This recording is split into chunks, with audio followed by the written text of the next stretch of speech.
ia man mamalo le kako media neta e ao. Ia malo le usu, malo langi ma ia ke o kou. Ia tatono le foi la koe whaanga solo le kako update o le vai aso pe ona tuana i atu ia mga luenga fo ia mitanga luenga. O le a maka kuse folosanga i le tūlanga fo i o kako whamaumaunga. E pe ona tuina mai e le vaenga le stats. I o whamaumaunga mitanga luenga i tūlanga o mata upusa whato ai mai le amakanga o Young Wali.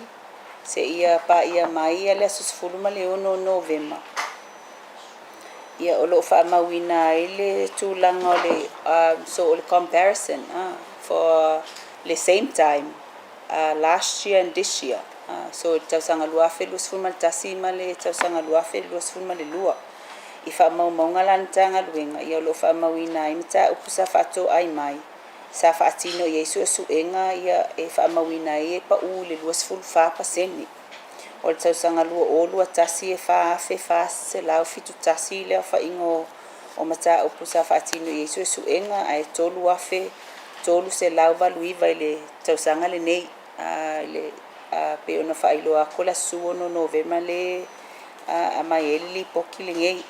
O whaamaumaunga i tūlanga o mata upusa whaapea ona wala au mai ele mamalo le atunu umo se sosoani. Ia po o whawhaingo fio police au wala au mai e ona nga ia tūleo ni tanga luenga. Whaamauina i fo i e pa u i le luas full pasene. Tausanga lua o lua tasi se fulu afe valu se lau tolu se fulu malefitu. Ia mal tausanga le nei o le ua valu afe onu se lau fitu se fulu malefa. Whaamaumaunga o ngā luenga o whaapea ona whaatino ni tanga luenga po o police initiated tasks. E au fia ai ia le CET o le foi numero Pekolo Ta'avale, Pekolo Savali, ia whaamawalunga le visibility o ni tanga luenga. Ia o loo CET le ngā luenga le sfulu tasi pasene. Mai le lua sfulu lima afe, lima se lau sfulu mantolu tausanga o tuana inei. Ia i le lua sfulu valu afe, tolu se lau malefitu. I le tu whatasinga o tausanga i le lua olu atasi, ma le olu lua. Ia whaamawina i le CET o ngā luenga whaia ni tanga luenga i le lua pasene. Tūlanga o whaamaumaunga i le taupuia o le suicide. Ia whaamawina i le mtanga luenga ia le matua i CET a lava o le Whainumera. I le tausanga lua olu atasi o le sa whaamawina i sifuluma le iwa mataupu suicide. Tausanga le nei. Ia o le ele i mai al tausanga ua lua sifuluma le fitu. Whai lava sina mawalunga o le tūlanga o mataupu ia pe ona whailo atu. I ngā luenga o le weekend pe ona tuana i atu ia o le foisa whaatino ai ia le tūlanga maasani o le tuina atu leo o whaasalanga tau Ta'avale po o Taunt. I le whaamaumaunga mtanga luenga i le weekend o le semi-finals. Ia whaamauina ai ia lea whainga sa tuina atu i upolu nei e whaase fulu. Ia masala whai e tolu sfulu ma le tasi. O le weekend e sa tuana i atu le weekend o le final le tua Samoa. Ia o le whaamauina ai ia le CET o Taunt sa tuina atu le motu i salawhai. I le lua sfulu ma le ono.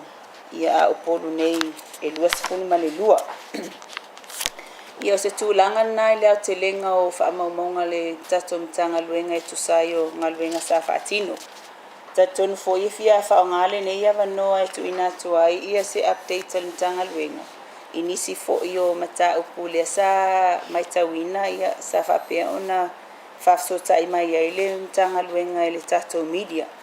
O le mta upu mua ia o le mta upu lea i le satula i mai le asfaraili o le vai asonte atu nei. Ia le sa ia se tama fast full mal whatau sanga le sa maliu i lungo le vaa. Ina ua taunu le vaa i sa le longa le sa whaaola i se tamaititis fulu ono tau sanga le matua. Ia ma oso ai le pa o le loli i lungo le vai o se tama lea. Ia o se tama lea ia le sa awina atu i le whalema i tua sivi ia mamaliu ai lava. O le taimi nei o le ua maea ona whaatino molianga le mtanga luenga.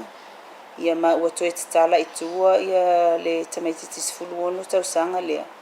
Ia e whaatali e lo na whaamasinonga e wala au mulunu i le aso lima aso limo te sema o tausaga lenei ai o loo saini I vaitoʻamuli I le aso gafua ma le aso lua seʻia aulia le aso e valaau ai le mataupu o le situlaga le pei foi ona valaau mai ai ia le kakou media ia o le mataupu lea suicide I tuana I mato ia le faamauina ai le matagaluega o loo pei ona valaau atu ai foʻi se tasi o ofisa ia mafailoa atu se alii 22 tausaga o vaiusu ma ululoloa ia pei ona maua atu ia le foʻi alii ia ua faapea ona pule I lona ola ia o nai vaega na le sa fesiligia e le tatou media ia e tulaga foʻi o fesili sa tuuina mai ia ae tu atu le avanoa I tatou media pe foʻi nisi faafesili o paʻu ia te aʻu le a taumafai e tuuina atu ai ni tali Leu fuga le susuena leo I taʻapule le fatupe o le ANC o le tulaga o taʻoto mai ai se afaʻiga tonu o le tupe o kaisitse le sipena ia o le mataupu le ANC o le sa faamauina na faaoo mai le tusi complain a le ANC I le asofaraile teʻanei e leʻi faailoa mai le tusi lea le aufaiga o le seleni ia ae tulaga o suʻesuʻega le matagaluega ia o le faamaonia ia so far mai le suʻesuʻega leu faatino ma molia ai le tamaʻitaʻi lea 34 tausaga o sa toa le pai ma nuu fou ia e 20 afe le tupe le ua mafai ona lava ai ma ua le matagaluega e molia ai o ia I le gaoi a o avea ma tagata faigaluega po le 50 servants o lea foi ua maiʻa ona fai moliaga ia le ua tatalaitua ia e valaau lana mataupu I le aso 12 o tesema lua o lualua o loo iai foʻi ai aiga e tatau ona saini mai le ofisa ia pia nei ia solulu o vai aso taʻitasi ae o loo faagasolo lava ia suʻesuʻega le tatou ofisa suʻesuʻe faapitoa ia lana o le faamaumauga leiai lagi e tasi vaeaso na te atu nei ae o lai ai le attempted ia logouina I leʻi maliu ia ae o lai ai no te matagaluega o le attempted o le suicide lana last week faapopo lusu fitu o le ia tawa fai le lusu ua iai valo le ua iai ia fai numera le failoa No, Fiona, what's the age in Tauputang Pureo? O loo mapuri ia whanumera? ia o le faamaumauga ia le matagaluega I tulaga foʻi o age group o I latou ia suicide ia o le avaega ia between early 20s ia ma le late 30s ia o le age gap na lei ai le taoto mai ai le koʻokelo I lakou ia ua apea ona pule o latou soifua Lese mafuaga na lilifa I ai ia mafuaga ua faatupu ai ia tulaga ia le soifua aiga vafaaleuvo leai se tupe ia I faamaumauga ia matagaluega pe fesiligia tipi o le tele ao mataupu ia o totono o faafitau le tulaʻi mai tono o loto I faleo aiga ia pei foʻi ona taumafai na matagaluega I pokalame ia ua luagei ia podcast ona matagaluega e taumafai ai e address ia le tulaga o mataupu tau suicide it's all mentally e faigatā ona mautinoa ia o le a agaʻi faatino le tulaga ae pei ona faailoa aku I pokalame ia o loo iai kakou NGOs e mafai ona fesoasoagi aku I mamalo le atunuu o iai ni lagona faapea ia e mafai ona faakalakalagoa ia lakou faafikāuli ma tulaga faapena ae o tulaga na lē ua it's a very concerning number le maitau o le matagaluega le faalualu pe I luga o le faigumela legei o I lakou lea ua puli o latou soifua Ali o le telefoni tua I le vaiaso ia le tulaga o le tatou parade sa moli mauina I inisi o Lapai Tāwani ia I tulaga o moli ia o lātou musika o leo te teu. Ka pēnā e fōi mo le tūlanga fōi e le pana lū se tūlanga o mafa tāma. Ai pēi fōi o mai o le fōi e i maniso i lātou ia la au whai tāma le la pasesi. Ia pēi o taxis ma pas. Ia i le tūlanga fōi o leo te teu le waenga ne. Pēi ua i loa for they all think that it's okay. Ona pēi fōi o mai. Ele ma lo si tele ia le ngal wenga tanga wenga leo le vaenga le ona iwa supa. Ia malo faftai mo fafsili ia tatonu ai pe ona failoa ko fo ikako press conference last time. Ole esa amai ko kongu ia organizers sa fai fo failoa ingal tanga wenga ma organizers ave ia ile fa mamafa ile tulanga o vaenga uma ia mai se ale tau mawhai fo inga ia usita ia kako le road traffic ordinance tula fono e pe ona fata oto mai ai ia vaenga uma sa ona usita ia ile mai tau fo ila ile parade le sa pai atu nei o le tulanga le mai tau ina e ngai organizers e tele o nei ta avale le la vevea ilisia organizers ai pe o le oso fa alavas mai ona o ato titilo ia o le sa amaka mai le parade tona i matu ia nga i mai lola ia le ai vai loa nga i mai nei talfata Europia ia between tuanga matu mai ia o le kelo ka avale ia o le nga oso mai kokongo le lainga le nga o le ngaluenga lan tanga luenga sa tam fai fa atingo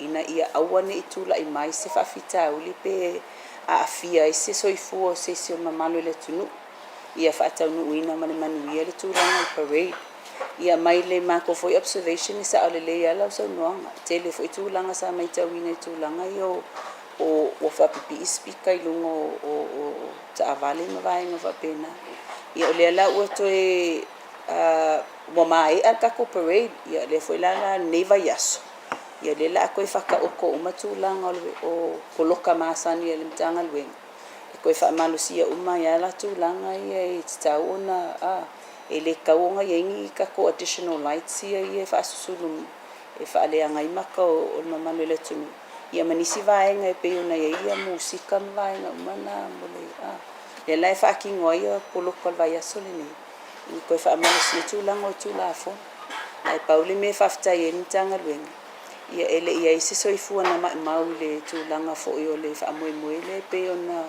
ia le tapenanga fo esa to tunu awale langolango ina le tamu fainga alum fa na isa ta alo le to sana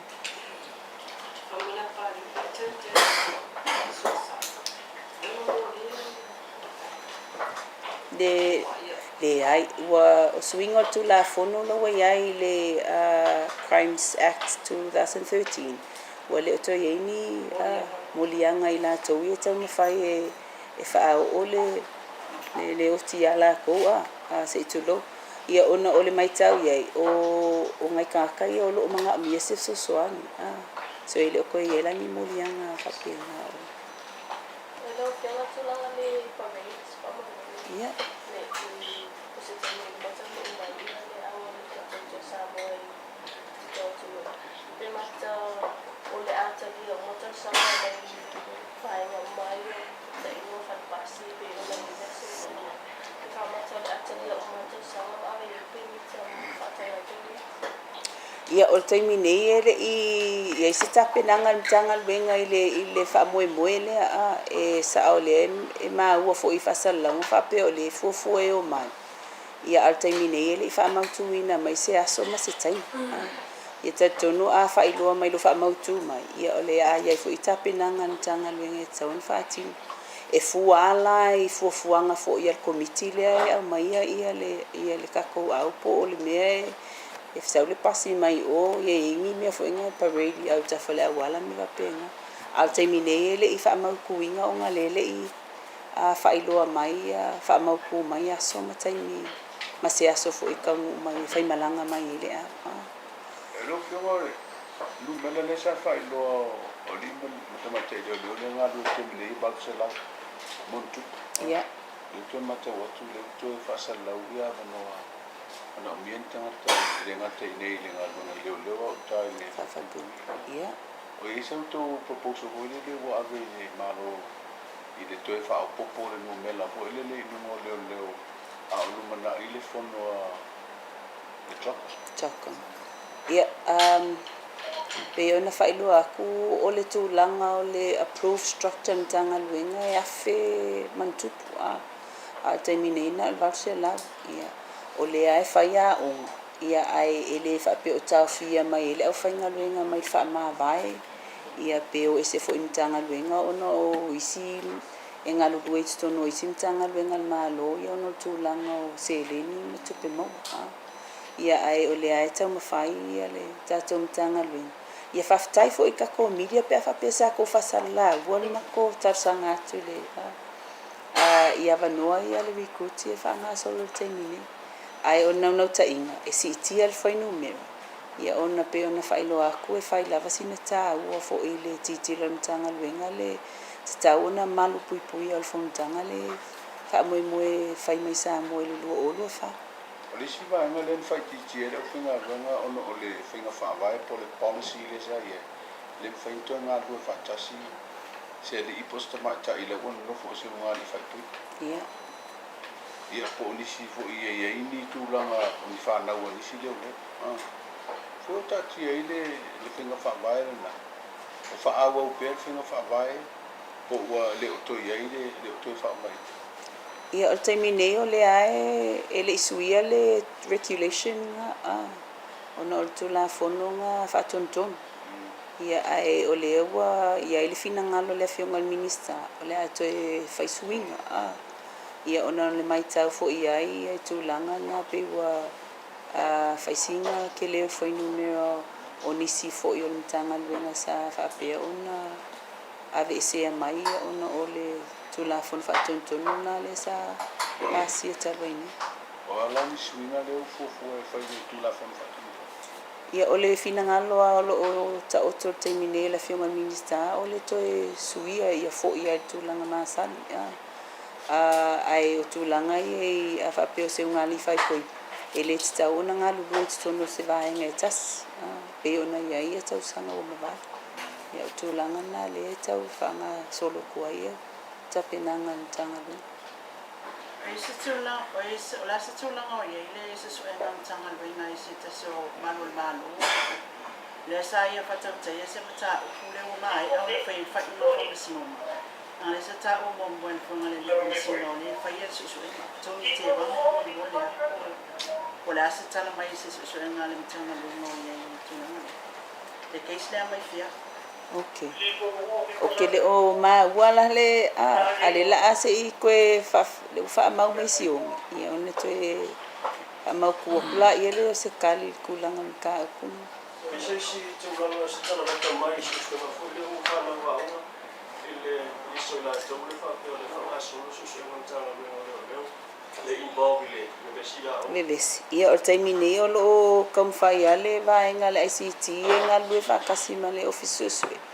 E tūlanga o videos fo ia sa circulate lungo le social media.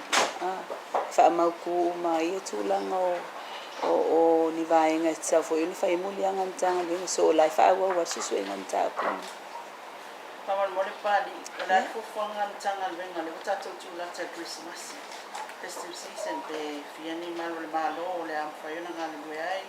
Awani fufuanga fomo ni fitausa. Ia whaftai e pea ona sila fia ia o le festive season e whai lava ia kiu ke mtanga luenga I tūlanga māsani.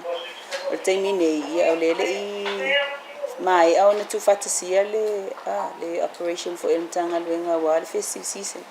Pa o wha moe moe ia whata o tele lau whainga luenga ngā lulue.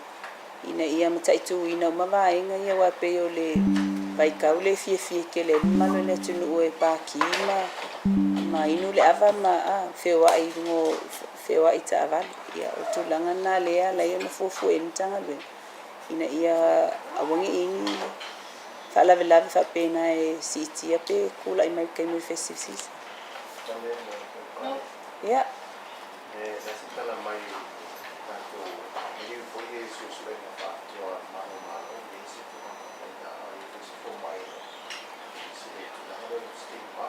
Ia O le tūlanga o kako maliu ia mana o ia ta o tonga so far ia e fa ia tino maliu lai mana o mia na fa tino ta o tonga. O le foi ua mai ona tu ina tu le officer lo ia sili. Ia pe ona sila fia o le amainga o le tatou fo mai ia ta pena le officer lo ia sili. Ia le mai ona tu ina tu le tusi fo I mai le officer le lo fiki. Lau whailoa mai ai le awanoa o le fo mai e sau e whatino ia tau tonga ia.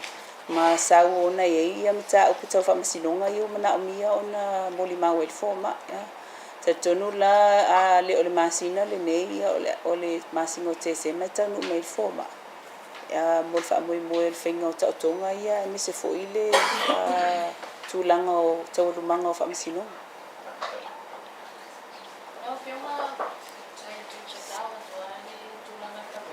Not only the parade, like o le mai tau ngai kemi nei o hu e a ngai e fa ngai ka ngani. I remember the previous years I kasi o member of parliament raised another issue ngale le do ke do ko ka ngani fa ngai sipu e fa ia instead of the normal walls na no me me. Lansi sino yesi tu na for no le an jana le iku na kai fa Ia pea ona sila fia o tūlanga ia a whapea a velo ka avale pasi. O vaenga mana e siaki e le au pasi ta avale. Ia o le mai tau fo ia I tatanuanga fo ima le LTA. Ia e mai tau ina tūlanga lea o le umanga pasi sau lola ia le whapi. E pea o tūlanga whainga tāna le ia nei e me sea ia ele ngata I pu o meo moli fa la kele fo ia fa pipi ilungo kava ele o fatanga ina le tula fono ia o vaenga na le pe ona failo aku le fai ia poloka o poloka na e fa motino ai ia ave ka vale ele ngaka e fa malusia ia te taona lai senge ka vale taona ia lo lai sene o ele afta vale ia mam taitu ina mai vaenga ia le o fatanga ina tula fono e isula ia tūlanga o tons ia e o vaenga ia fa atonua le ave ta vale taona ave ese vaenga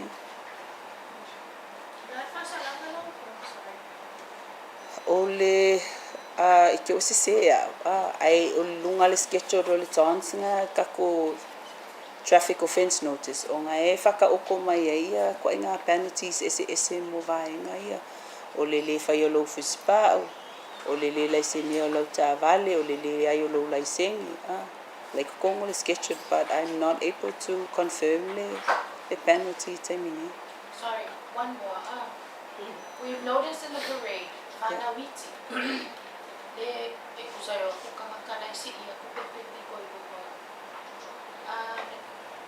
I just wanted to understand from the model of yoga, or sa or na ko because I think in the other days kamaka nakaw pek. If I come and sit like for kamaka ko mama masi ilang kama or we have to go to the back.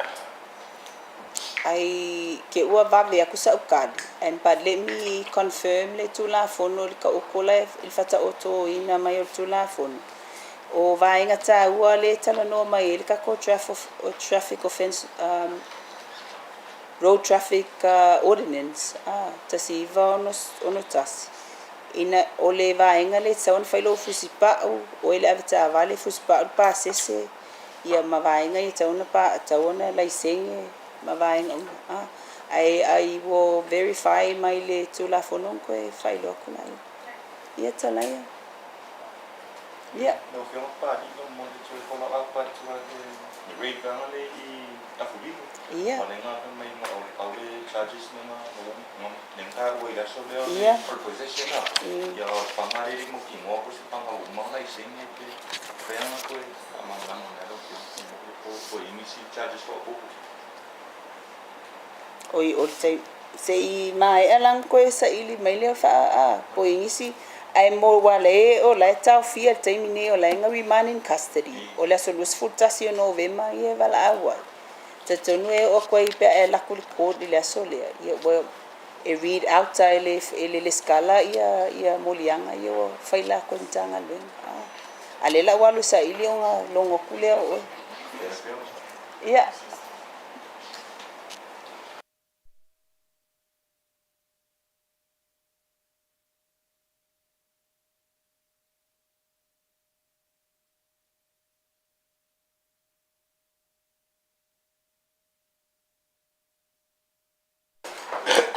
songela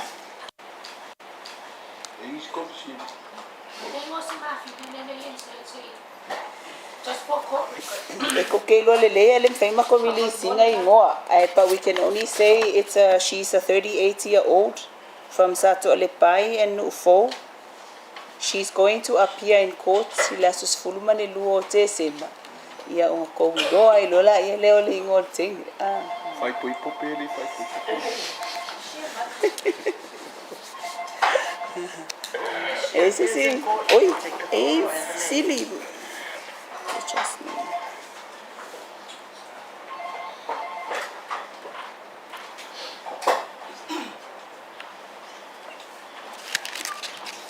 Olan.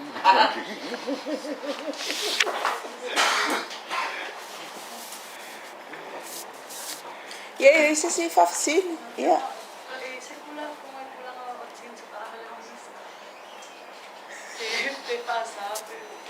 O pea ole mtanga luenga o tupe le lako fainga faavaela faka oko mai ai tulanga o le faonga ino ta valen malo.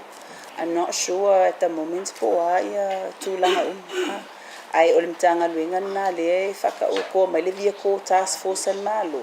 Ngai ai mai ina na ile faonga ina yo asekan malo. So I'm not in a position but maybe approach le mtanga luenga tu. Oinis kana mo nang ka Yeah.